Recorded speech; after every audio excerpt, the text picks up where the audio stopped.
Hello everyone, I hope you are doing well. Welcome to the series of BPSC PT crash course.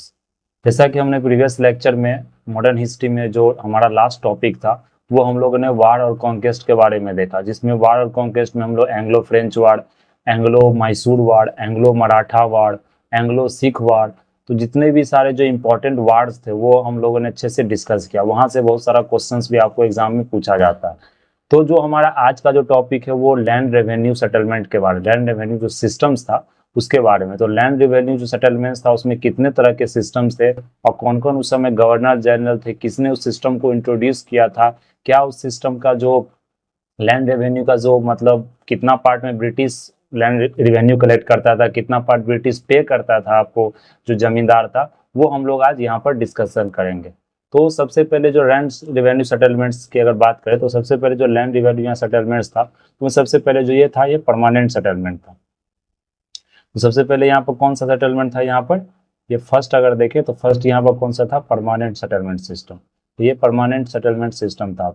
तो जो permanent settlement system था वो आपको कहाँ सबसे पहले जो शुरू हुआ था वो बंगाल में शुरू हुआ था 1793 में। तो ये डेट याद रखेंगे, डेट भी यहाँ इंपॉर्टेंट है, ये बीपीएससी में मेनली और स्टेट पीसीएस में पूछा जाता है। तो ये सबसे इंपॉर्टेंट और सबसे इंपॉर्टेंट टॉपिक अगर लैंड रेवेन्यू सेटलमेंट्स की बात करें तो वो परमानेंट सेटलमेंट सिस्टम है। तो यहाँ से क्वेश्चन आपको पूछा जाता है कि किस एरिया में यह लागू हुआ था। तो सबसे पहले अगर देखें तो बंगाल में आपको 1793 में यह लागू हुआ था। किसने इसे लागू किया था, कौन इसे इंट्रोड्यूस किया था, तो उसका नाम था लॉर्ड कॉर्नवालिस। ये आपको गवर्नर जनरल था, इसने इंट्रोड्यूस किया था 1793 में। जमींदार इसमें जो मतलब लैंड का जो मेन आपको बोल सकते जो मालिक होता था, इंटायर लैंड जो बिलोंग करता था वो जमींदार को बिलोंग करता, क्योंकि परमानेंट सेटलमेंट सिस्टम था ये। इसे हम जमींदारी सिस्टम भी बोलते हैं, इसे हम लोग यहाँ पर जमींदारी सिस्टम ही बोलते हैं। क्योंकि इसमें क्या होता था कि लैंड का बोली लगता था, जो सबसे हाईएस्ट बीडर होता था, जो सबसे ज्यादा मतलब कि ऑक्शन में सबसे ज्यादा जो पैसा लगाता था, बीडिंग करता था, उसे ही वो पूरा लैंड दे दिया जाता था। फिर वो क्या करता था, जमींदार वो लैंड से रेवेन्यू कलेक्ट करता था और फिर वो लैंड रेवेन्यू कलेक्ट करके आपको ब्रिटिश को पे करता था। तो zamindar were now consider the owners of the entire land. तो पूरा लैंड का वो क्या कहा जाता था, ओनर्स कहा जाता था। पूरा लैंड का पूरा जो जमीन का उसका मालिक होता था जमींदार। फिर जमींदार को जो पे करना पड़ता है वो कितना पार्ट ऑफ टैक्स और रिवेन्यू पे करना पड़ता है। तो अगर देख ले तो यहाँ 10/11 अपॉन इट, अगर जैसे कि कोई भी लैंड का 11th पार्ट है तो उसका जो 1/10 पार्ट है वो जमींदार खुद अपने पास रखता था। और जो यहाँ पर 10/11 पार्ट है, अगर 11th है यहाँ पर तो 1/11 इसका रहता था, और 10/11 ये क्या करता था, ब्रिटिश को पे करता था।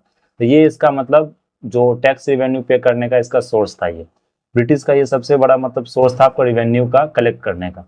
ये आपको इंट्रोड्यूस कौन कौन से जगह किया था, बंगाल में इंट्रोड्यूस किया गया था, बिहार में, उड़ीसा में, वाराणसी में, गाजीपुर में, जो रीजन्स ऑफ यूपी है गाजीपुर वहाँ ये इंट्रोड्यूस किया था। वाराणसी जो रीजन्स यूपी में है वहाँ पर ये इंट्रोड्यूस किया था। ये ध्यान रखेंगे जगह का। और ये मेनली तो नॉर्थ में था, और साउथ में अगर देखेंगे तो नॉर्दर्न कर्नाटका में ये आपको वहाँ पर क्या हुआ था, ये इंट्रोड्यूस हुआ था। अगर देखें तो ये जो कितना एरिया में आपको इंट्रोड्यूस हुआ था, तो 19% of area of British India में आपको इंट्रोड्यूस्ड हुआ था। तो पूरा जो टोटल ब्रिटिश इंडिया था, जो total of the British India था, उसका 19% एरिया में ये इंट्रोड्यूस हुआ था। तो ये आप परसेंटेज भी याद रखेंगे, यहाँ से भी कौनोलॉजी और पूछा जाता है कि सबसे ज्यादा आपको रैयतवाड़ी सिस्टम सबसे ज्यादा लागू था इंडिया में, ब्रिटिश इंडिया में, या मतलब परमानेंट सेटलमेंट सिस्टम था, या महलवाड़ी सेटलमेंट सिस्टम था, वो आगे हम लोग देखेंगे। और जो कल्टीवेटर्स होता था वो आपको टेनेंट्स बन गया, क्योंकि क्या होता था पहले तो जमीन कल्टीवेटर्स का होता, जो मेन खेती कर रहा है आपको, जो किसान खेती कर रहा तो जमीन तो पहले उसका होता था। लेकिन जब से ये परमानेंट सेटलमेंट सिस्टम आया, जमींदारी सिस्टम आया, तो उसमें क्या ब्रिटिश ने किया, वो जितना भी जमीन का जो हाईएस्ट बीडर होता था, जो सबसे ज्यादा ऑक्शन में पार्ट लेता था, वो उसे जमीन पूरी तरह मतलब ब्रिटिश दे देता था। तो क्या हो गया कि जमीन का जो मालिक था, जो फार्मर होता था, वो मालिक तो अब खत्म हो गया। वो आप क्या हो गया, सिंपल एक मतलब बोल सकते हैं आप लेबर बन गया, वो टेनेंट्स बन गया। मतलब वो क्या करता जाके और जमींदार की खेती पर काम करता था, और जमींदार जो से टैक्स कलेक्ट करता था वो टैक्स वो ब्रिटिश को पे करता था और खुद रखता था। और किसान को कुछ मिलता नहीं था। ब्रिटिश को लगा कि किसान क्या को जमींदार क्या करेगा, जो टैक्स कलेक्ट करेगा तो कुछ उसको प्रॉफिट होगा, तो वो आपको खेती में इन्वेस्ट करेगा, तो जिसके कारण वो एग्रीकल्चर प्रोडक्शन या प्रोडक्टिविटी बढ़ेगा, खेती में जो अनाज का जो आपको खेती बाड़ी प्रोडक्शन होता है वो बढ़ेगा। लेकिन ऐसा नहीं हुआ, वो जमींदार क्या करता था और ज्यादा कलेक्शन करता था। ब्रिटिश बोला कि हमको 10th-11th पार्ट दे दो, बाकी तुम जितना कलेक्ट कर सकते हो। तो ये आपको परमानेंट सेटलमेंट सिस्टम था, इसको ध्यान रखना है। अगर आपको जो नेक्स्ट सिस्टम था वो कौन था, रैयतवाड़ी सेटलमेंट सिस्टम था। तो रैयतवाड़ी सेटलमेंट में क्या होता था आपको, इसको किसने शुरू किया था, इसको सर थॉमस मुनरो ने शुरू किया था और कैप्टन अलेक्जेंडर रीड ने शुरू किया था। ये क्वेश्चन पूछा भी गया है, पीटी में बहुत बार रिपीट भी हुआ, तो ये क्वेश्चन याद रखेंगे। तो रैयतवाड़ी सेटलमेंट जो सिस्टम था उसको सर थॉमस मुनरो ने शुरू किया था और कैप्टन अलेक्जेंडर रीड ने शुरू किया था। ये कब आपको इंट्रोड्यूस हुआ था, 1820 में इंट्रोड्यूस हुआ था। यह सेटलमेंट क्या था, रैयत और एक्चुअल कल्टिवेटर के साथ सेटलमेंट किया जाता था। अगर आप परमानेंट और जमींदारी देखें तो वहाँ जमींदार के साथ सेटलमेंट किया जाता। लेकिन रैयतवाड़ी सिस्टम में क्या होता था कि आपको जो सेटलमेंट होता था वो रैयत के साथ होता। रैयत मींस क्या हो गया, रैयत मींस आपको हो गया, आपको मेनली जो फार्मर्स होता है, फार्मर्स को हम लोग साउथ एरिया में रैयत बोलते हैं, तो वो रैयत, इसलिए इसका नाम रैयतवाड़ी सेटलमेंट सिस्टम पड़ा। तो रैयत के साथ ये क्या होता था, आपको डील होता था कि मतलब कि हमें इतना तुम्हें टैक्स पे करना है, तो डायरेक्ट ब्रिटिश रैयत से कॉन्टेक्ट करता था और रैयत किसान को वो डायरेक्ट टैक्स पे, इसमें कोई मिडिल मैन नहीं था आपको। ये आपको जो रिवाइज किया जाता था, जो टैक्स का जो रिवीजन होता था कि अगर 20 साल और 30 साल के अंतराल में रिवीजन होता है, 20 साल तक आप इतना टैक्स पे करना, उसके बाद टैक्स का क्या वो रिवीजन होगा, या टैक्स बढ़ेगा या घटेगा, वो ब्रिटिश पर डिपेंड होता था। तो ये हमारा रैयतवाड़ी सिस्टम था। और देखें तो यहाँ पर रिवेन्यू फिक्स था, लेकिन ये बहुत हाई रेट पर फिक्स था रिवेन्यू। अगर 20 साल का भी रिवेन्यू अगर फिक्स है यहाँ, तो वो बहुत हाई रेट पर था। अगर आप मतलब कि अनाज का, अगर आप जैसे 100 किलो अनाज आप उगा रहे, तो उसमें से क्या होता था कि कम से कम 50 किलो आप क्या देना, अनाज यहाँ पर ब्रिटिश को देना। तो इस 45 से 50% देख रहे हैं कितना ज्यादा एक्सप्लॉयटेशन होता था ब्रिटिश मतलब इंडियन फार्मर्स का, कल्टिवेटर्स का। तो ये सबसे हाईएस्ट एक्सप्लॉयटेशन बोला जाता है कि रैयतवाड़ी सिस्टम में हुआ है। रैयत हैड टू पे the revenue even when his crop was destroyed. अगर यहाँ बात करें तो किसान का अगर खेती मतलब किसी तरह से डिस्ट्रॉय हो गया, मतलब अगर बारिश नहीं हुआ उस समय, क्योंकि इंडिया का जो खेती है वो आज भी आप देखते हैं एग्रीकल्चर सबसे आज जो 70% से ज्यादा 90% एग्रीकल्चर डिपेंड है वो आपको मानसून पर डिपेंड होता है इंडिया में खासकर। तो इरिगेशन फैसिलिटी उस समय भी उतना नहीं था, तो जो मेनली जो क्रॉप जो अगर डिस्ट्रॉय हो गया, किसी तरह का फेमिन आ गया या ड्राउट आ गया, सूखा पड़ गया, या मतलब उस समय बारिश नहीं हुआ, या मौसम में बारिश नहीं हुआ, या मानसून सही से नहीं आया, तो क्या होता था किसान वो खेती होता नहीं था, अनाज सही से उगता नहीं था। तो उसके कारण क्या होता था, क्रॉप पूरी तरह मतलब डिस्ट्रॉय होता, क्रॉप मतलब अनाज उगता ही नहीं था, अनाज होता ही नहीं था। तो फिर भी लेकिन ब्रिटिश नहीं मानता था, वो किसी तरह को कर्जा लेके मनी लेंडर से या इसी में क्या हुआ, किसान बहुत ज्यादा मतलब डेट में आ गया। डेट जानते हैं ना, जो आप बोल सकते हैं कि वो कर्जा लेता था किससे, जो वहां का साहूकार होता है उससे कर्जा लेके फिर वो ब्रिटिश को पे करना पड़ता। उसके कारण क्या हो गया, डेब्ट साइकिल में वो किसान फंसते रह गया। मतलब कर्जा लेके आप वहां से मनी लेंडर को पुट कर रहे हैं, फिर आपको किसान फिर खेती हो रहा है, फिर ब्रिटिश मांग रहा है, तो आप मतलब कुछ किसान के पास अपना नहीं बच रहा है, वो क्या होता है डेब्ट रिटर्न उसमें या आत्महत्या कर लिया, या मतलब जो आज भी आप देखते हैं। तो उस समय भी ये होता था, रायट्स पे तो रिवेन्यू, जब उसका क्रॉप डिस्ट्रॉय हो गया फिर भी उसे आपको क्रॉप का मतलब जो रिवेन्यू होता था, जो मतलब 50% या 45% वो आपको पे करना पड़ता था किसको, ब्रिटिश को। ये जो आपको बारामल डिस्ट्रिक्ट हो जहाँ पर कर्नल रीड आपको था, मतलब जो कर्नल रीड ब्रिटिश था, वहां भी ये मतलब लागू हुआ था। अगर यहाँ देखें और कौन सा स्टेट में, मद्रास में लागू हुआ था, बॉम्बे में लागू हुआ था, इंटायर डेक्कन एरिया में, जितना भी डेक्कन एरिया आपको महाराष्ट्र रीजन है वहां लागू हुआ था। ये ईस्ट बंगाल में भी लागू हुआ था। ये कुर्ग डिस्ट्रिक्ट है, कुर्ग वहां भी लागू हुआ। कुर्ग भी क्या है, ये बंगाल में है। तो ये कितना, अगर देखें तो कितना मतलब परसेंटेज था पूरा ब्रिटिश इंडिया का, 51% ऑफ ब्रिटिश इंडिया में ये लागू था। हम लोगों ने जो रिवेन्यू सेटलमेंट और जमींदारी देखा तो वहाँ 19% मतलब एरिया में लागू था। लेकिन अगर आप देखें यहाँ पर ये रैयतवाड़ी में, तो ये 51% ऑफ पूरा ब्रिटिश इंडिया में लागू किया गया था। तो इसके कारण क्या हुआ कि जो क्रॉप डिस्ट्रॉय होता था फिर भी मतलब कि आपको ब्रिटिश रिवेन्यू छोड़ता नहीं था। तो इसके कारण क्या हुआ कि बहुत ही दर्दनाक बोला जाता है कि मद्रास फैमिन हुआ। इतना ज्यादा भूखमरी हुआ कि उसमें बहुत सारे आदमी मतलब बोलते लाखों संख्या में आदमी उसमें जान गंवाए, लाखों संख्या में आदमी भूखमरी से मर गया। तो वे 1867 से 7 to 78 देख सकते हैं, कम से कम आपको 10 साल ये मतलब कि आपको फैमिन रहा पूरा मतलब मद्रास एरिया में। तो इतना ज्यादा ब्रिटिश ने एक्सप्लॉइट किया किसानों। फिर अगर आप नेक्स्ट देखें महलवाड़ी सिस्टम, तो महलवाड़ी सिस्टम किसने लागू किया था, आपको कौन सिस्टम इंट्रोड्यूस किया था, लॉर्ड विलियम बेंटिक। ये भी गवर्नर जनरल था, किस समय हुआ था, 1822 में हुआ था। ये सेटलमेंट जो किया था महल और विलेज, तो महल पूरा एक विलेज, पूरा एक गांव से एक सेटलमेंट किया जाता था कि मतलब गांव का जो मेन मुखिया होता, जो हेडमैन होता था, उससे बोला जाता था, ब्रिटिश उससे कॉन्टेक्ट करता था, एग्रीमेंट बनाता था कि तुम मतलब पूरा जो गांव का जितना भी खेती है उससे तुम रेवेन्यू कलेक्ट करो और फिर वो तुम हमको पे करो। तो ये टैक्स कलेक्टेड क्या होता था, हेडमैन और जिसको लंबरदारी बोला था उससे टैक्स कलेक्ट किया। ये आपको मेनली पंजाब रीजन में होता था, यूपी में होता था, गंगा वैली रीजन में बोल सकते हैं, नॉर्थ वेस्ट फ्रंटियर जो हो गया उस रीजन में ये लागू किया गया था। फिर आपको सेंट्रल प्रोविंस जैसे एमपी हो गया या मतलब जो आपको यूपी का रीजन हो गया, वहां पर जो नॉर्थ वेस्ट रीजन होगा वहां पर ये लागू किया गया था। तो देख सकते हैं कि डिफरेंट डिफरेंट एरिया में ये आपको लागू था। तो अगर ये कितना एरिया में लागू था, तो वहां 19% था, ये 51% था, तो टोटल एरिया कितना हो गया आपको 70% हो गया। तो ये 30% एरिया में आपको लागू था। ये अगर 51% हो गया, 19% 70% हो गया, तो ये 30% एरिया में ये लागू था, 30% ऑफ ब्रिटिश इंडिया ये लागू था। तो ये आप क्रोनोलॉजी याद रखें। सबसे ज्यादा कौन सा मतलब सेटलमेंट लागू था सबसे ज्यादा, तो सबसे ज्यादा आपको महलवाड़ी ये रैयतवाड़ी सिस्टम था, उसके बाद महलवाड़ी सिस्टम हुआ, उसके बाद आपको परमानेंट जो जमींदारी सिस्टम बोलते हैं वो सबसे ज्यादा लागू था। तो ये आप क्रोनोलॉजी याद रखेंगे।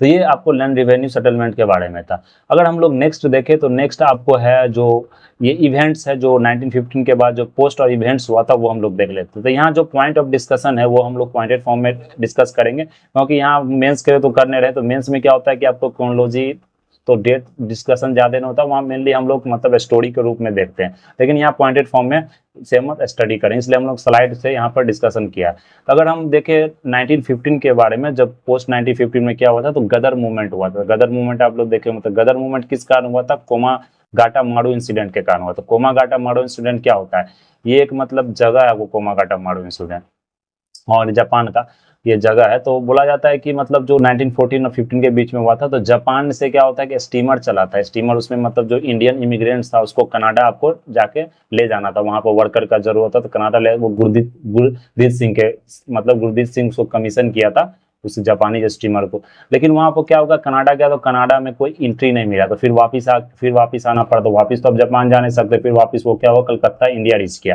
कलकत्ता किया, वहां का जो ऑफिशियल था, ब्रिटिश ऑफिशियल था, अंग्रेज था, उन्होंने क्या किया, एंट्री नहीं करने दिया, जो ऑफिशियल्स वहाँ का जो ब्रिटिश पुलिस था वो एंट्री नहीं करने दिया। तो फिर एंट्री नहीं करने दिया तो क्या हुआ, फिर लड़ाई शुरू हो गया, उसमें गोलीबारी चला, बहुत सारे जो इंडियन जो उस पर इमिग्रेंट्स थे जो मतलब नाव पर जो सवार थे बहुत मारे भी गए, ब्रिटिश के ऑफिसर्स भी बहुत उसमें मारे गए। तो इसी कारण यह होगा कोमागाटा मारू इंसिडेंट हुआ, इसी को कोमागाटा मारू इंसिडेंट बोला जाता है। ये पंजाब में फिर जाके ये बहुत ज्यादा तेजी से बढ़ने लगा, तो ये कोमागाटा मारूसी, इतना याद रखेंगे कि मतलब ये किसके कारण हुआ था, जापानी जो शिप था उसे एंट्री नहीं मिला था। तो ये आपको हो गया। फिर अगर नेक्स्ट देखें तो लखनऊ पैक्ट है, लखनऊ पैक्ट 1916 में हुआ। ये क्या हुआ था कि बीच में जो मतलब जो पैक्ट आपको हुआ था, तो उस पैक्ट में क्या हुआ कि जो लखनऊ पैक्ट हुआ था उसमें एक्सट्रीमिस्ट जो मतलब आपको एक एक्सट्रीमिस्ट था, एक कौन सा था आपको जो आपको बोल सकते हैं कि मॉडरेट्स था। मॉडरेट्स क्या होता था, वो आपको कॉन्स्टिट्यूशनल जो वैल्यू उसको फॉलो करता था, मतलब जैसे आपको पास करना है, बाइकआउट करना है पार्लियामेंट को, लेकिन वो मास स्ट्रगल में बिलीव नहीं करता। लेकिन एक्सट्रीमिस्ट क्या था, वो मास स्ट्रगल में बिलीव करता, जैसे लाल लाजपत राय हो गए, बाल गंगाधर तिलक हो गए, और आपको लाल बाल पाल आपने सुना होगा, बाल गंगाधर तिलक, लाल लाजपत राय, बिपिन चंद्र पाल, तो वो लोग क्या थे, एक्सट्रीमिस्ट थे, वो लोग मास स्ट्रगल में बिलीव करते थे। तो वो क्या हो गया, फिर से लखनऊ पैक्ट में अब एक्सट्रीमिस्ट और मतलब जो मॉडरेट थे वो एक साथ मतलब फिर से मिल गए, क्योंकि वो अलग हो गए थे, आपको जो सूरत स्प्लिट हुआ था उसमें। तो लीग और कांग्रेस थे वो ज्वाइंटली डिमांड किए सेल्फ गवर्नमेंट का। फिर आपको रिजर्वेशन ऑफ सीट्स, जो मुस्लिम का जो सीट्स का रिजर्वेशन की मांग जो उठा था, वो मतलब बोला कि चलो मुस्लिमों से रिजर्वेशन ऑफ सीट्स मिल सकता है। फिर आपने देखा तो इलेक्शन बोला गया कि इलेक्शन ऑफ एडल्ट फ्रेंचाइज में मतलब जो इलेक्शन होना चाहिए उसमें मतलब एडल्ट फ्रेंचाइज जैसे यूनिवर्सल एडल्ट फ्रेंचाइज होता है, 18 साल या 20 साल से ऊपर आपको वोट करने दिया जाएगा। फिर एग्जीक्यूटिव और जुडिशियरी को बोला गया कि सेपरेट रखा जाएगा, मतलब दोनों का कोई हस्तक्षेप नहीं होगा एक दूसरे में। फिर कॉन्स्टिट्यूशनल फीचर्स आपको इंक्लूड किया गया 1919 एक्ट में, इसके कारण जो मतलब जो ये पैक्ट बना उसके कारण 1919 क्या हुआ, कॉन्स्टिट्यूशनल फीचर्स आपको इंक्लूड किया गया। ये लखनऊ पैक्ट था। फिर उसके बाद देखिए एक चंपारण सत्याग्रह था जो 1917 में हुआ। ये क्या था, फर्स्ट सिविल डिसोबीडियंस था। तब आप जानते हैं कि महात्मा गांधी जो रिटर्न हुए आपको 1915 में साउथ अफ्रीका से रिटर्न, वहाँ भी उन्होंने मतलब बहुत सारे स्ट्रगल किए, वो नॉन वायलेंस सत्याग्रह वहाँ वहीं से नाम महात्मा गांधी जी ने शुरू किया। तो जो हमारे मतलब बापू महात्मा गांधी जी जो जब इंडिया आए तो उन्होंने सबसे पहले क्या किया कि पूरा देश का भ्रमण किया। वो आके सीधा मतलब किसी भी स्ट्रगल में, किसी भी मास स्ट्रगल बोल सकते हैं, किसी तरह का कोई भी मतलब ब्रिटिश के सामने डिमांड नहीं रखे। मतलब पहले सबसे पहले वो स्टडी किए आपको पूरा मतलब इंडिया घूम घूम के सब जगह देखे कि क्या मतलब सही में वो चीज मतलब ब्रिटिश के एक्सप्लॉइट कर रहा है कि नहीं, किस तरह से एक्सप्लॉइट कर रहा है, क्या क्या मतलब दिक्कतें मतलब जनता को जो मतलब क्या क्या दिक्कतें आपको जनता को झेलना पड़ा। तो वो सब गांधी जी ने पूरा अच्छे से पहले पूरा देश में घूम के स्टडी किया, पूरा देश में घूम के उन्होंने देखा, एक्सपीरियंस किया। उसके बाद जो सबसे पहला उनका जो इंसिडेंट था, सबसे पहले जो वो भाग ली वो चंपारण सत्याग्रह में लिए। तो अगर चंपारण सत्याग्रह की यहाँ बात करें, बहुत इंपॉर्टेंट आपको चंपारण सत्याग्रह, ये बिहार में हुआ था। चंपारण एक जगह है बिहार में, आप लोग जानते होंगे, डिस्ट्रिक्ट है। तो ये आपको 1917 में हुआ था। ये फर्स्ट सिविल डिसोबीडियंस हो रहा है। सिविल डिसोबीडियंस क्या होगा कि आप ब्रिटिश का ऑफिसर्स का बात नहीं मानेंगे। अगर किसी तरह का अगर आपको बोले कि आपको यार जगह खाली कर देना या मतलब, और डिसोबीडियंस मतलब किसी तरह का उसके रूल और रेगुलेशन को ओबे नहीं कर, तो फर्स्ट सिविल डिसोबीडियंस था। तो ये राजकुमार शुक्ला जो मतलब गांधी जी के बहुत मतलब खास थे, तो राजकुमार शुक्ला जी ने इनवाइट किया गांधी जी को कि आप आइए, वहाँ का मतलब जो जो चंपारण के जो जितने भी किसान से उनको जबरदस्ती वहाँ मतलब बहुत प्रेशर दे गया, बोल सकते हैं एक्सप्लॉइटेशन बहुत ज्यादा हो रहा, उन्हें मतलब इंडिगो कल्टीवेट करने दिया जा रहा। जो 3 कठिया सिस्टम था उसमें क्या होता, 3/20 20th पार्ट मतलब 3 कठिया सिस्टम से बोला, मतलब कि अगर 20 जानते हैं कि अगर जैसे 1 बीघा मतलब 20 कट्ठा का अगर जमीन हो गया तो मतलब 3 कट्ठा में आपको क्या करना है, 1 बीघा 20 कट्ठा हो गया तो 3 कट्ठा में आपको क्या करना है कि मतलब इंडिगो ग्रो करना, बाकी आप मतलब वहां पर एग्रीकल्चर प्रोडक्ट या कोई तरह का ग्रेन प्रोडक्शन कर सकते हैं। तो ये मतलब फोर्स किया जाता है इंडिगो कल्टीवेशन के लिए। फिर 3 कट्ठा जो गांधी जी ने ये जो चंपारण सत्याग्रह किया तो उसमें वो गांधी जी मतलब आपको स्ट्रगल, वो जो सत्याग्रह की उसमें जीत गए। मतलब वो ब्रिटिश ने क्या किया, अपना उनका डिमांड मान लिया। उनका डिमांड क्या था, तो वो 25% आपको कंपनसेशन बोला कि हम लोग देंगे जो मतलब इंडिगो कल्टीवेशन है, और मतलब ये नहीं होगा कि इंडिगो कल्टीवेशन आपको करना पड़ेगा। तो वो किसी तरह का आपको फोर्स नहीं किया जाता था। फिर उसमें जो मतलब जो हमारे लीडर्स थे, जो समय के जो महान महान जो ग्रेट लीडर्स थे, उन्होंने जो पार्टिसिपेट किया तो उनका नाम को याद रखना है। यहाँ पर लीडर्स के भी नाम पूछे जाते हैं। तो जैसे राजेंद्र प्रसाद हो गए, मजहर उल हक हो गए, आपको महादेव देसाई, नरहरि पारेख, जेबी कृपलानी। तो ये लोग क्या थे, मतलब उस समय के ग्रेट लीडर्स थे जिन्होंने उस चंपारण सत्याग्रह में महात्मा गांधी जी का साथ दिया था। तो ये आप लोग को यहाँ पर ध्यान रखना है। अब जो हमारा नेक्स्ट है वो नेक्स्ट चंपारण सत्याग्रह, ये क्रोनोलॉजी भी आपको याद रखना है। अगर अहमदाबाद मिल स्ट्राइक की बात करें, ये भी 1918 में हुआ था, और ये अगर खेदा सत्याग्रह ये भी 1918 में हुआ था। लेकिन अहमदाबाद जो मिल स्ट्राइक हुआ था ये खेदा सत्याग्रह से पहले हुआ था। तो अहमदाबाद मिल स्ट्राइक की बात करें 1918 में, तो ये क्या था, ये फर्स्ट हंगर आपको स्ट्राइक था। ये फर्स्ट हंगर स्ट्राइक था। हंगर स्ट्राइक क्या हो गया, भूख हड़ताल जो होता है, ये सबसे पहला भूख हड़ताल था। इससे महात्मा गांधी जी आपको जो कॉटन मिल्क वर्क ऑनर्स था, उन्होंने क्या किया कि मतलब उस समय क्या होता कि आपको प्लेग आ गया था।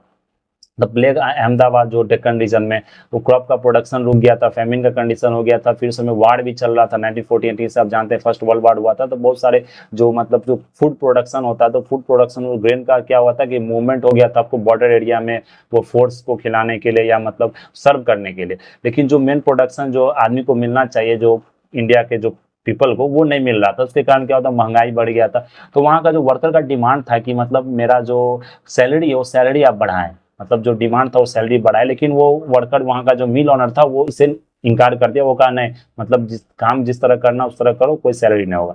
इसी पर वर्कर ने क्या किया, आपको मतलब हंगर स्ट्राइक महात्मा गांधी से कंडक्ट किया। महात्मा गांधी ने वहाँ हंगर स्ट्राइक रखा। तो वो इशू क्या था, प्लेग का बोनस वर्कर को नहीं मिल रहा था। ये आपको ध्यान रखना।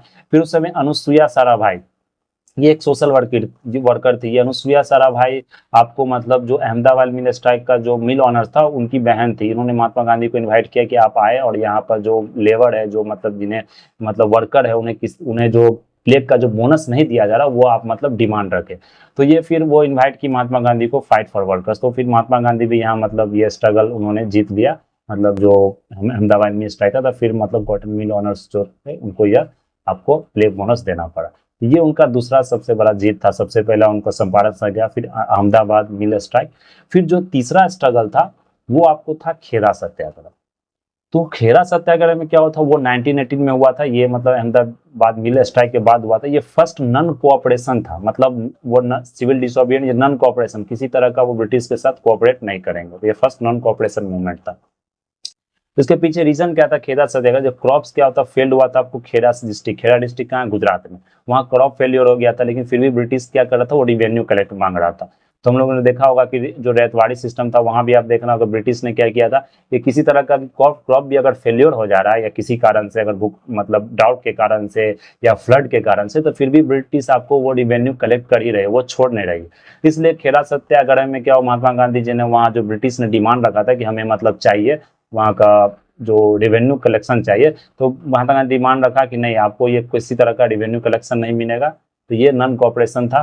तो गवर्नमेंट क्या किया, अगर आप रेवेन्यू नहीं देते तो प्रॉपर्टी सीज कर लेती है, अगर टैक्स नहीं पे। तो गांधी जी फार्मर्स को कि कहे कि किसी तरह का आपको टैक्स पे नहीं करना, ये भी नॉन कॉपरेशन था, कॉपरेट नहीं करना।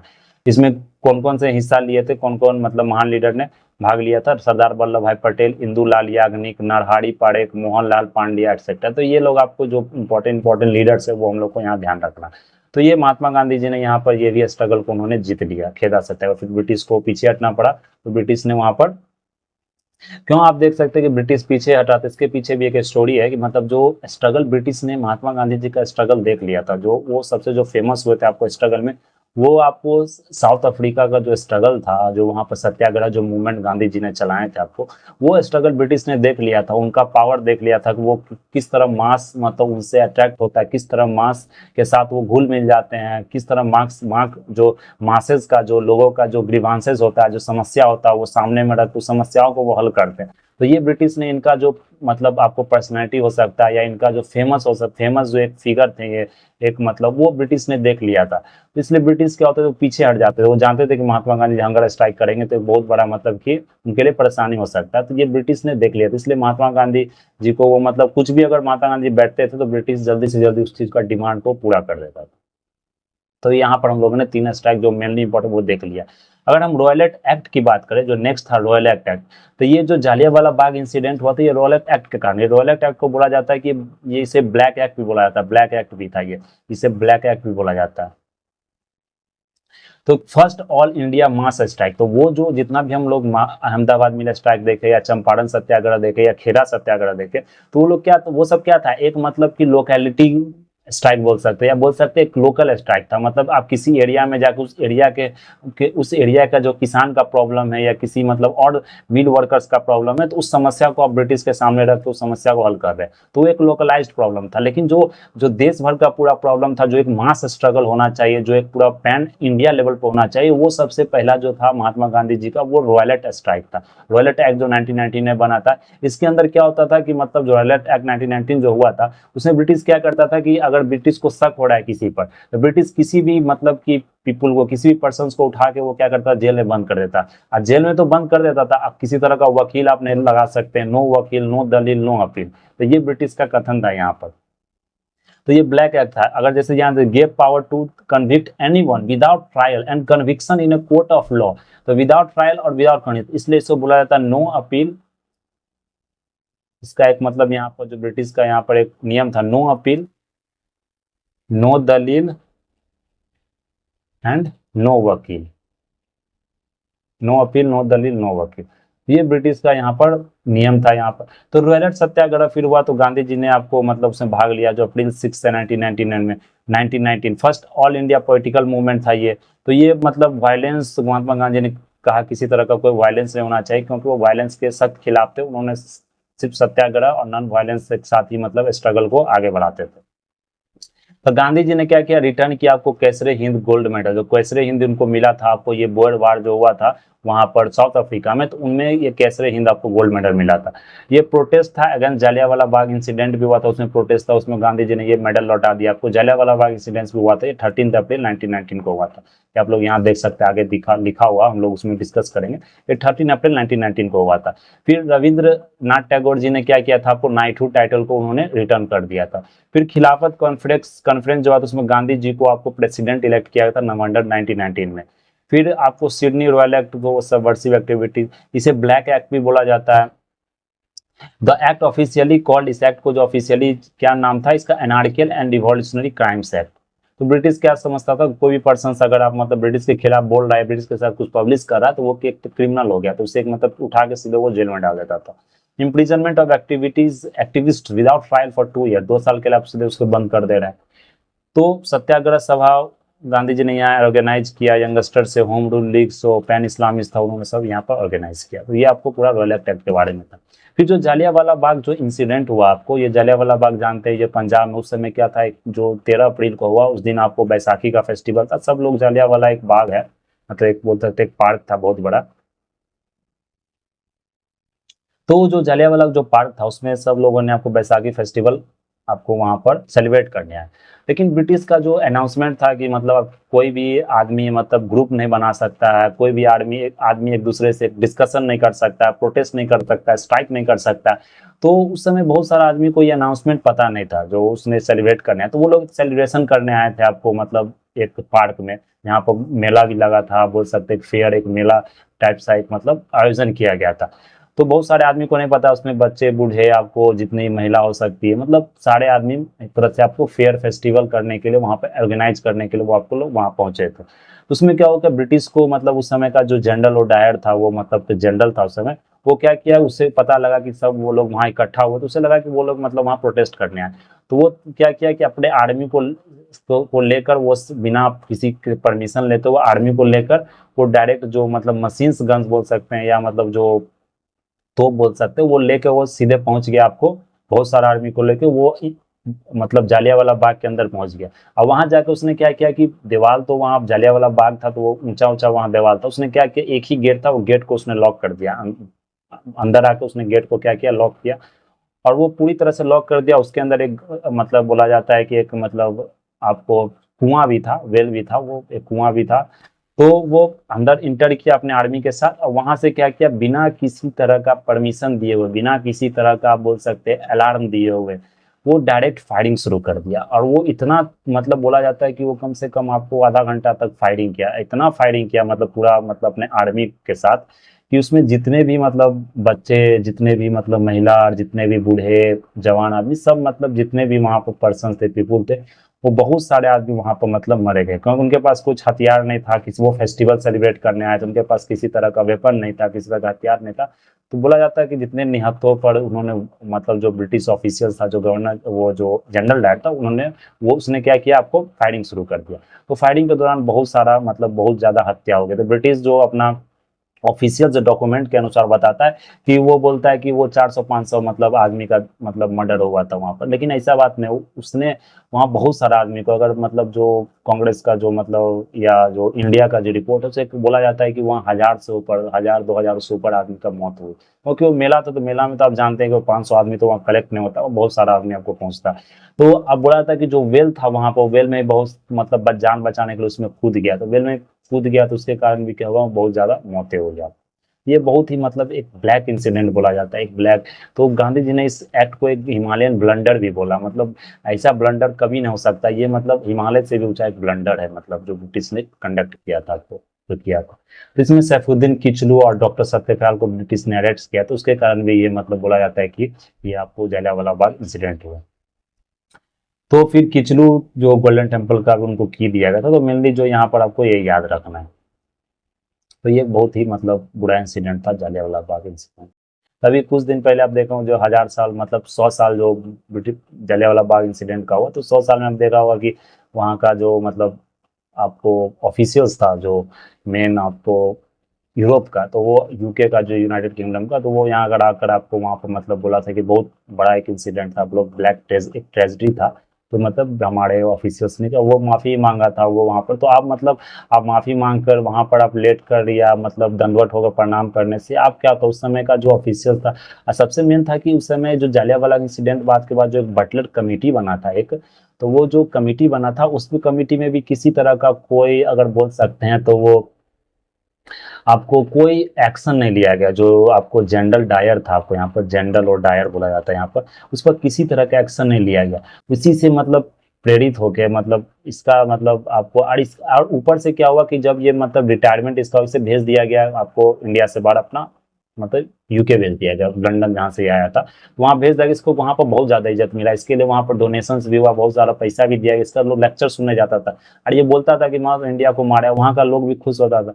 तो फिर मतलब ये जो मतलब आप लोगों ने नाम सुना होगा, जो अभी कुछ दिन पहले भी उनका मतलब अभी मनाया गया था, शहीद दिवस था, तो उन्होंने क्या किया, मतलब वहां जाके जनरल डायर को मतलब गोली से वहां पर मारा। तो आप लोगों ने देखा भी, उनका कुछ मूवी था, उनका नाम नहीं याद आ रहा, वो हम लोग आगे डिस्कस कर लेंगे जब रिवॉल्यूशनरी मूवमेंट्स पढ़ेंगे। तो वहां पर वो आपको जनरल डायर को उसने मारा, तो वहां पर उसने बदला लिया। फिर मतलब जो फांसी की सजा तो जानते हैं ब्रिटिश के समय मिलता ही था, अगर आप किसी तरह का ब्रिटिश को ऑफिसर को मारते हैं।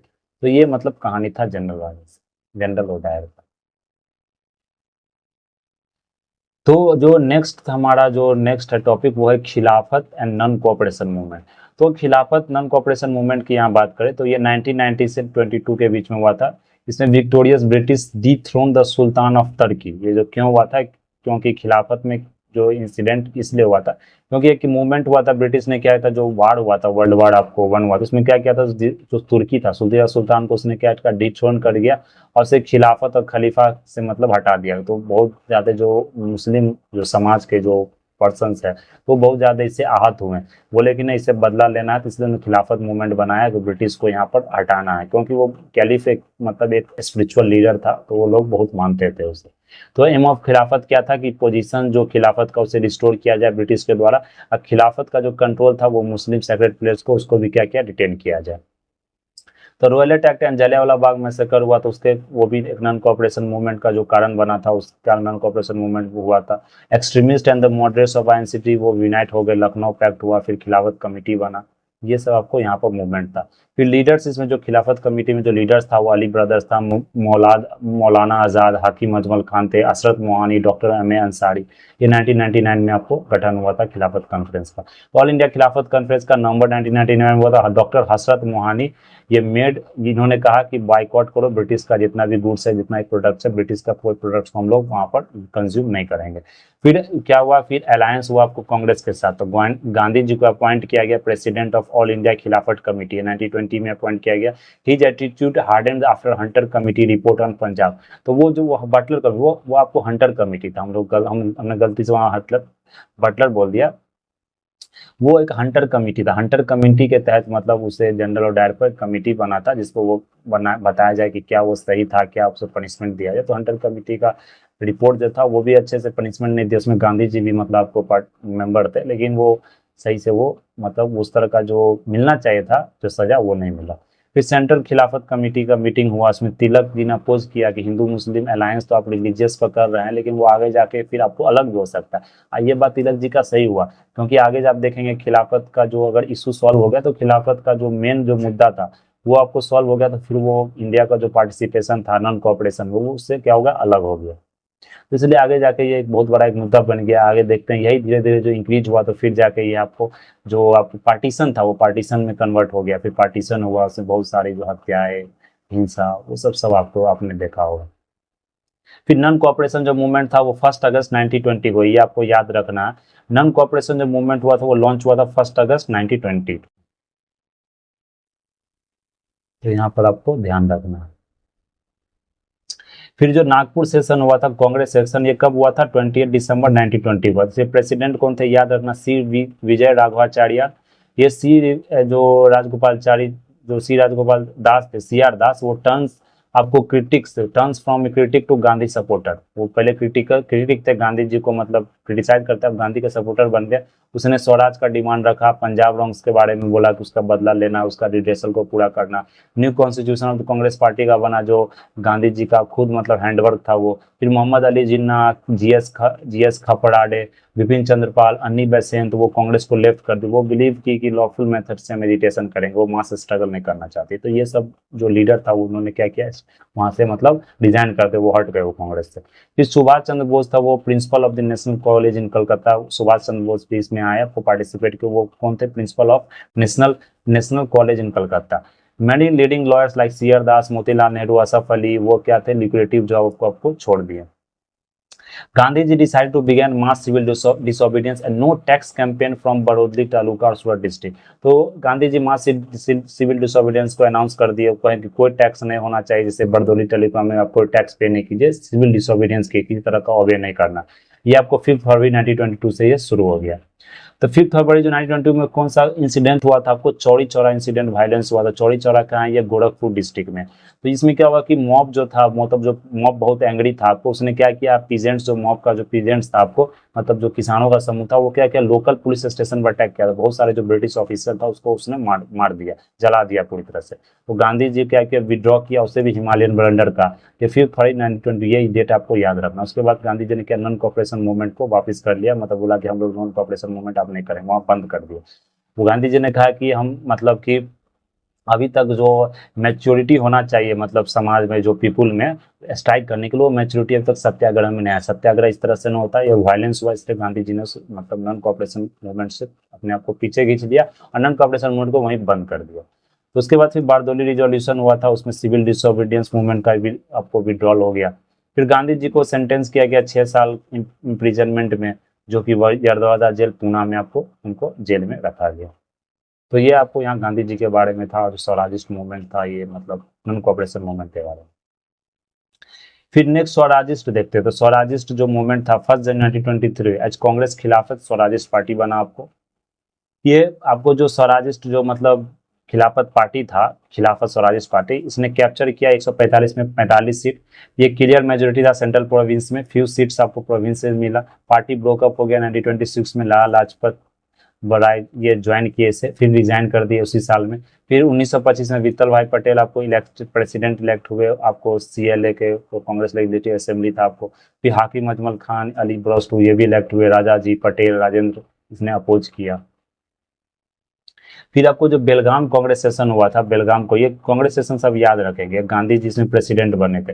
Congress endorse Gandhi ji decision to allow the Swaraj Party to carry on work in the legislature on behalf of the Congress. Gandhi ji इसमें अलाउ कर दिया कि जो स्वराजिस्ट पार्टी था वो आपको जो जो पार्ट ले रहे हैं लेजिस्लेचर में, तो वहां वो पार्ट ले सकते हैं, और वहां पर मतलब ब्रिटिश का जो मेनली जो रूल्स है प्रोविजन है उसको वहां पर ऑफिशियली मतलब कि अपोज कर सकते हैं। सीआर दास आपको पास हो गए, उसके बाद तो फिर डिवीजन हो गया, तो डिवीजन स्वराज पार्टी बना जो कांग्रेस पार्टी था। फिर नेशनल पार्टी जो मदन मोहन मालवीय और लाला लाजपत राय से मतलब लीड करते थे। फिर इंडिपेंडेंट पार्टी बना जो मोहम्मद जिन्ना लीड करते थे। फिर स्वराज पार्टी रीमर्ज, फिर जाके क्या होगा, स्वराज पार्टी आपको टूट गया, फिर जाके वो क्या हो गया, मर्ज हो गया कांग्रेस में 1928 में। देख रहे हैं किस तरह से आपको इमर्ज हुआ, मर्ज हुआ। फिर देख सकते हैं जो साइमन कमीशन, साइमन कमीशन का रिपोर्ट आपको जानते हैं 1929 में आना था, लेकिन 27 में ये साइमन कमीशन आपको आया। इसमें कोई भी आपको इंडियन मेंबर्स नहीं था, जितना ही मेंबर्स था वो सब इंग्लिश था, इसलिए ब्रिटिश, इसलिए इंडियन मेंबर्स ने, इंडियन पीपुल ने, इंडियन लीडर्स ने उसे अपोज किया। ये कॉन्स्टिट्यूशनल रिफॉर्म में आपको मतलब बनाया गया था, कॉन्स्टिट्यूशनल रिफॉर्म किस तरह से हो, क्या क्या कॉन्स्टिट्यूशन बनना चाहिए इंडियन पीपुल के लिए। फिर हिंदू महासभा, कांग्रेस लीग, ये इसने क्या किया, यूनाइट हो गया और इसने अपोज किया। ये वर्किंग ऑफ डायरकी सिस्टम था जो आपको मॉन्टेफोर्ड रिफॉर्म जो हुआ था आपको, चार्ल्स मॉन्टफोर्ड रिफॉर्म जो हुआ था आपको, मॉन्टेगू चार्ल्स फॉर्म रिफॉर्म जो हुआ था 1919 में, ये आपको 1919 का जो एक्ट बना था उसका रिफॉर्म करना था, उसमें डायरकी सिस्टम सही है कि नहीं। To report on what extent representative government can be introduced, किस तरह से रिप्रेजेंटेटिव गवर्नमेंट इंडिया में काम करेगी ना, उसको क्या करना था, ये रिव्यू करने वाला था साइमन कमीशन। तो ये Lord Birkenhead challenges Indians to frame their, उसमें क्या होता है, लॉर्ड बर्कन हेड चैलेंज किया था इंडियन को कि तुम अपना कॉन्स्टिट्यूशन बनाने में सक्षम हो कि नहीं। फिर उसने क्या किया, जो सेक्शन 84 गवर्नमेंट ऑफ इंडिया के तरह अपॉइंट किया था फिक्की मिल ऑनर टू, उसने वो भी बाइकआउट किया। एंग्लो इंडियंस डिप्रेस्ड क्लास को वेलकम किया, रिपोर्ट भी बनाया। फिर डोमिनियन स्टेट्स का उसमें कुछ मेंशन था आपको, उसने इसको क्या किया, डोमिनियन स्टेट्स का rejected transfer of power, power of जो ट्रांसफर करना था पावर उसको रिजेक्ट कर दिया। फिर उसके बाद नेहरू रिपोर्ट आया था। नेहरू रिपोर्ट में क्या था कि चीफ आर्किटेक्ट सप्रू और नेहरू, उसमें क्या था, मेनली उन्होंने मिलकर बनाया था नेहरू रिपोर्ट। ये नेहरू रिपोर्ट आपको जवाहर नेहरू नहीं थे, ये मोतीलाल नेहरू थे, मोतीलाल नेहरू थे। लेकिन उसमें डोमिनियन स्टेटस की इन्होंने बात की, इसलिए मतलब इसको अपोज किया गया नेहरू, जवाहर नेहरू के द्वारा, सुभाष चंद्र बोस के द्वारा। फिर गांधी जी रिटर्न हुए 1928 में, फेल टू पास, ये पास हो गया, फेल नहीं हुआ, मतलब फेल हुआ। उसमें सेक्रेटरी ऑफ स्टेट जो लॉर्ड बर्कनहेड था वो भी चैलेंज किया इंडियंस को, तुम अपना बना सकते हो, उसके कारण ये नेहरू रिपोर्ट बना था।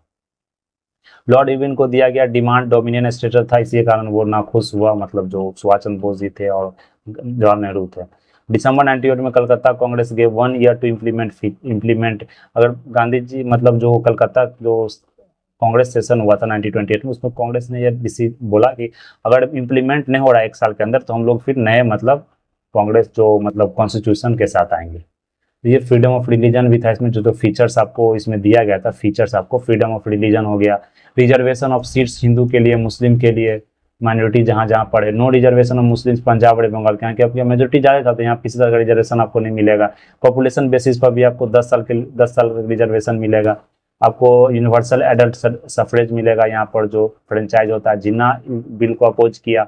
14 पॉइंट जो जिन्ना का था वो क्या था कि रेसिड्यू पावर मिलना चाहिए, रिप्रेजेंटेशन माइनॉरिटी का सब प्रोविंस में होना चाहिए, ऑटोनॉमी होना चाहिए, मुस्लिम का 1/3 रिप्रेजेंटेशन सेंटर में होना चाहिए, सेपरेट इलेक्टोरेट होना चाहिए, फुल रिलीजियस लिबर्टी होना चाहिए। गांधी जी का जो 11 पॉइंट था उसमें गांधी जी ने कहा कि ऑल पॉलिटिकल प्रिजनर्स को रिलीज होना चाहिए, 50% रिडक्शन मिलिट्री में, सिविल में, लैंड रेवेन्यू में होना चाहिए, बहुत ज़्यादा ब्रिटिश पैसा खर्च कर रहा है।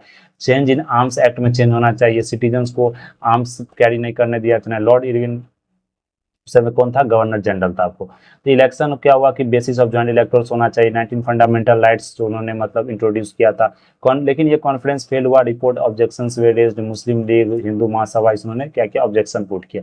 जिन्ना भी आपको क्या हुआ, सेपरेट इलेक्टोरेट का जो डिमांड था उसके कारण जिन्ना ने भी बैक कर दिया, मतलब पीछे भाग गए। जवाहरलाल नेहरू बोस अपोज किए नेहरू रिपोर्ट को। They demanded the adoption of complete independence as the immediate goal. उन्होंने कहा कंप्लीट इंडिपेंडेंस चाहिए हमें, डोमिनियन नहीं चाहिए। डोमिनियन मीन्स क्या होता है कि जैसे मेनली तो आप रूल करेंगे इंडिया से, लेकिन जो आपका जो हेड होगा वो हेड होगा आपको लंदन का, वहां से जो ब्रिटिश का जो हेड होगा, जैसे कैसे ब्रिटिश मोनार्कियल सिस्टम चलता है तो पार्लियामेंट्री सिस्टम है, लेकिन ऊपर का जो हेड होता है वो अभी मोनार्की है। तो इसे इंडिया में होगा, रूल आपको यहाँ पर इंडियन करेंगे, लेकिन जो हेड ऑफ द गवर्नमेंट होगा, हेड ऑफ द स्टेट होगा, वो आपको ब्रिटिश होगा। ये डोमिनियन स्टेटस था। फाउंडेड इंडिपेंडेंस इंडिया लीग, तो सुभाष चंद्र बोस और जवाहरलाल नेहरू ने अपोज किया आपको, तो उन्होंने क्या अपना एक इंडिपेंडेंस लीग बनाया, इंडिपेंडेंस फॉर इंडिया लीग। फिर Indian statutory commission comprising 7 members का ये साइमन कमीशन था। ऑल मेंबर्स में ब्रिटिश था। सर जॉन साइमन असिस्ट किया था बाय क्लेमेंट एटली के द्वारा। Congress decide to boycott the commission. Lala Lajpat Rai Shere Punjab lathi charge, उन्हीं के कारण उनको मौत भी हो गया था वहां पर। शेरे पंजाब उनको लाठीचार्ज किया गया था, वो मतलब उनके जो बोला जाता है कि मतलब चेस्ट पर लाठीचार्ज मतलब लग गया, तो उनके कारण वहां पर उनका डेथ हो गया। It recommended abolition of diarchy in the provinces and establishment of responsible unitary government। तो जो सबसे पहले डायरकी सिस्टम था आपको 1919 में, जो प्रोविंसेस में का डायरकी सिस्टम को खत्म कर देना, प्रोविंसेस पूरी तरह से रूल करेगा आपको अपना जो ब्रिटिश से, नहीं तो अपना पूरा राजा रूल करेगा, लेकिन जो डायरकी सिस्टम था वो आपको सेंटर में इंट्रोड्यूस होगा। तो ये यहाँ पर रिस्पॉन्सिबल गवर्नमेंट प्रोविंसेस में होगा, लेकिन सेंटर में आपको डायरकी सिस्टम होगा। तो ये आपको साइमन कमीशन का रिपोर्ट रिकमेंडेशन था। तो हम लोग आज ज़्यादा डिस्कशन हो गया इसमें, तो हम लोग आज इतना ही रखते हैं इसमें। अगला जो हमारा डिस्कशन होगा वो हम लोग बटलर कमेटी से करेंगे, फिर बटलर कमेटी देखेंगे, फिर लाहौर कांग्रेस सेशन और जितना भी रिवॉल्यूशनरी था वो हम लोग आगे इसमें डिस्कस करेंगे। That's all for today. Thank you very much.